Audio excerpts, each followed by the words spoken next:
Hey guys, so I want to just do a little video here. I do have my brand new Galaxy S4 active, and I'm gonna compare it here a little bit with Android 4.2.2 versus Apple's iPhone 5 here. My white iPhone having the latest iOS 7 beta 2, which has a bunch of new features that I've been going over in other videos. So to start off here, if you're new to this video, this is a new Galaxy S4 smartphone called the Galaxy S4 Active. What is different with this one compared to Galaxy S4, you might ask? Well, the first thing is that the camera is only coming with an 8 megapixel, or it's an 8 megapixel camera. Let's see here, it's a little bit dirty. So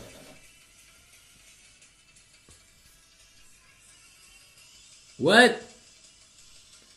Okay, that was a funny glitch. I haven't even opened up the game. Let's see if I can clean off the lens here as well. So of course, it could be a little bit dirty sometimes. I'm not sure why though. So you can see it now when it's cleaned off. It is an 8 megapixel camera only compared to the Galaxy S4's 30 megapixel camera, but it has a cool new aqua mode appropriate for taking underwater pictures that I will be taking a look at, because that's the other thing about this phone, that it is water and dust proof or dust resistant. So it will be able to take that stuff, which is extremely cool. Also, one thing that's different with this device compared to the S4, of course, is that this boy has a TFT display on top. But not now. We will be comparing these two smartphones. So speaking here about iOS 7, of course, iOS 7, the latest beta here with voice memo. So of course, iOS 7 has a total new interface. Voice memo is back in the second beta, where you can record sound, and it's just like in iOS 6, I'm pretty sure, even though I've never used it in iOS 6. Recording paused. Yeah, I know. Done. Okay, hit done. There we go. We can play it. And of course we can share it, we can delete it, we can do all those things. iOS 7 overall has a brand new interface, of course. Some awesome new updates in beta 2, new icon in there. Overall speed improvements when we go to the search widget, and should also be a little bit more transparent here, that you probably can see. We also have some other things, of course, like keyboard and folders should have better transparency here in the background. And of course we don't have this problem with Android, because Android has a freedom where you can have any keyboard and customize the interface however you like. PhotoStream should also upload screenshots, I'm pretty sure. iCloud is back with Find My iPhone, and I'm pretty sure that wasn't available in the first update. So when you go down here, cool, Find My iPhone feature in iCloud. So iCloud, of course, can back up all of your data, which is pretty useful and awesome. But Find My iPhone, probably the best feature if you lose your iPhone if you are drunk. And then of course there's also a bunch of other revamped reminders app, new button in weather, new clock icon, and also group. When you talk, I said like group talk, you can now see avatars. Not like the movie Avatar though, but it's pretty cool. So if you take a look at these phones, of course, they are a little bit different here in terms of both, of course, updated to the latest operating system. Both are high-end smartphones. The thing here with Active, of course, is that we can have widgets just as on the S4. It's basically the same kind of widgets that we can have. Samsung's own widget here. You have a cool widget here, like an S-Memo widget, even though you don't get, of course, an S Pen with this device. You can also see that it's a little bit more protected here on the front side, because, of course, this will be a phone that you can be a little bit nasty with. But it has Gorilla Glass 2 versus S4 that has Gorilla Glass 3, which I find pretty weird why they didn't put on better protection there, because this should be a little bit more of a proof, secure phone. What's also pretty cool about this phone is that it has opening here for the headphone jack, but it's still waterproof from my understanding. And also, of course, you can take off the back also, and insert another battery, or you probably shouldn't do that, but you can replace the battery and also insert an SD card on the back. And I like this kind of rubber feel compared to the S4. I think it looks a little bit more badass. It's also a little bit thicker, of course. So the first thing here, of course, is that you can have widgets here on the Galaxy S4 Active. I think it makes the phone feel pretty cool, that you can customize the interface more. It's a little bit more cool. There could be widgets with things going on the screen, which is pretty nice, where Apple still use widgets. And even though Apple have made some pretty cool updates here with the control center in iOS 7, so you finally get some toggles up here, and you get a brightness slider over here, music player, some quick access to some apps, and it kind of works the same as with Android, of course. When you swipe down like this, you don't get all of the Galaxy S4 features in the Galaxy S4 Active, like AirPause and AirView and all those things, scroll with your hand and stuff. You don't get that in S4 Active, but you get a few options here at least. But I would love to see more in upcoming updates like Android 4.3 or something. So that could be worth mentioning. And also you can see here when you go down on the iPhone, they have a focus here on the calendar, and when you go from the bottom, you do get this little control center. Here they focus on the calendar and also an all section with everything that's going on and stuff that you have missed. A very cool background here that you can see through, where here it's a little over here it's a little bit more boring. And also if we go into the settings area, it looks a little bit boring here compared to Apple's. For some reason, look at these buttons. I find the UI look a little bit outdated here, but definitely, like when you're on home screens, they look updated and everything, cool apps and cool widgets. But when we compare it to Apple's a little bit more clean interface, I would say that definitely that Samsung could work a little bit more on that, just making those menus look a little bit more cool. Maybe have a transparent background that Apple, same as Apple have made with their phone. If you take a look here also at the lock screen, you can see that here we can have lock screen widgets on the Galaxy S4 Active, so you can quickly launch the camera or other things. You can also have like 4 or 5 apps that you can quickly go to.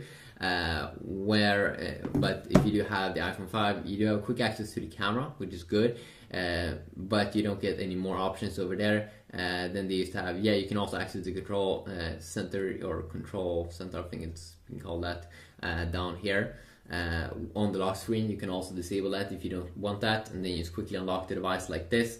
Of course, I would love to go over all of the apps in one single video here, but this is a quick, more of a UI look video. If you want a more like comparison in terms of browser, Samsung has their own browser over here, the internet browser, and then Safari, of course, or Apple has their own Safari browser. Definitely I can take a look at that and make more in-depth videos about that, but definitely probably one of the biggest feature or difference here is that widgets. I would love to see that on an iPhone. So also if we hold in here, check out the multitasking area. It's kind of the same here on both. Apple made some very nice updates compared to earlier version of iOS, that instead of just having those small little apps down here to close, that it was in iOS 6, they made a little bit more focus here in the middle, and you can swipe to remove apps, and you can also do a quick preview of the app, which is pretty nice, not just the logo. So it's the same as Android has been having now for some time. One cool thing here definitely with Android is that first I get a shortcut here to seeing some other stuff like downloaded apps, RAM, and clear default, which looks a little bit different, I'm pretty sure, compared to other phones. Also, what I did notice with the Galaxy S4 Active is that it seems to have a lot more storage than the Galaxy S4, which is pretty nice, just coming from the stock over there. Also, another cool feature here in the multitasking area is that with one tap here, you can close all of the current open up apps, which is extremely nice to have a feature like that. Definitely a useful little feature. and of course both here are 8 megapixel cameras, and I might be taking a look at that in another video if you are interested in that, and also benchmarking browser and gaming, you know, just comparing it against Apple's latest iOS. You do have, of course, live wallpapers on both, and the funny thing is that it seems like Apple is like almost copying Android or something here. It's pretty funny. I don't care that much, but if we go back, please go back here.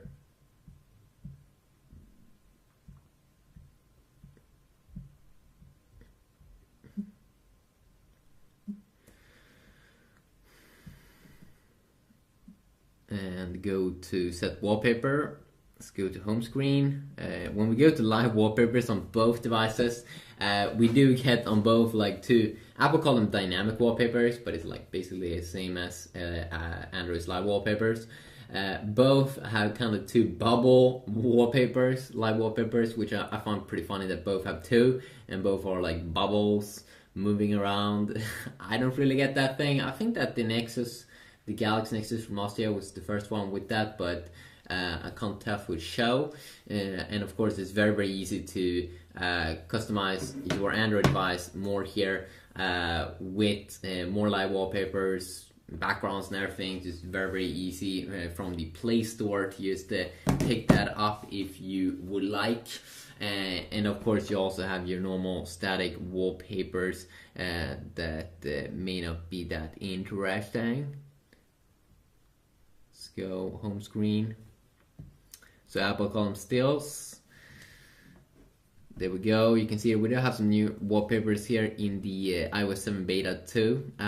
Just a few new up there at the top. In the S4 Active compared to the Galaxy S4, we do have this blue one over here, and also I think this one is new. This one could also be new.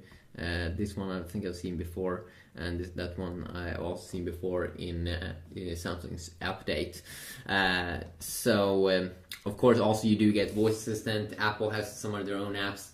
So tell me if you want to see a specific app. Of course, with Android we do have first Google Now. So what is 2 plus 2?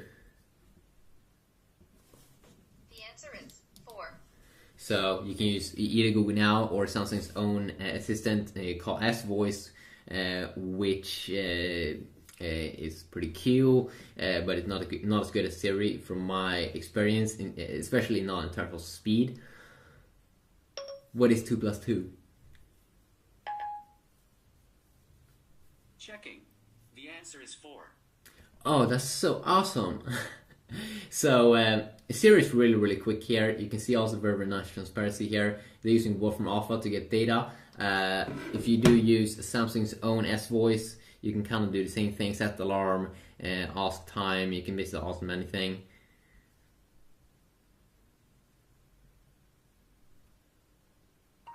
What is 2 plus 2?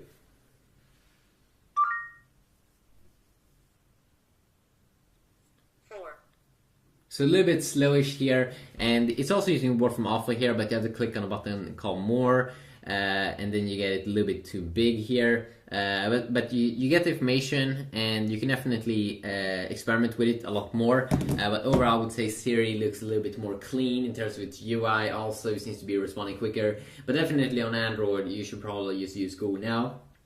Extremely good speeds and stuff. So quickly a video here. And as I said, please tell me if you want to see any specific thing in a video comparing these two devices, the browser, music, gaming, or anything. Let me know. GPS, who knows what you want to see. But this is a quick little UI look here. Hopefully you enjoy. Yeah, peace.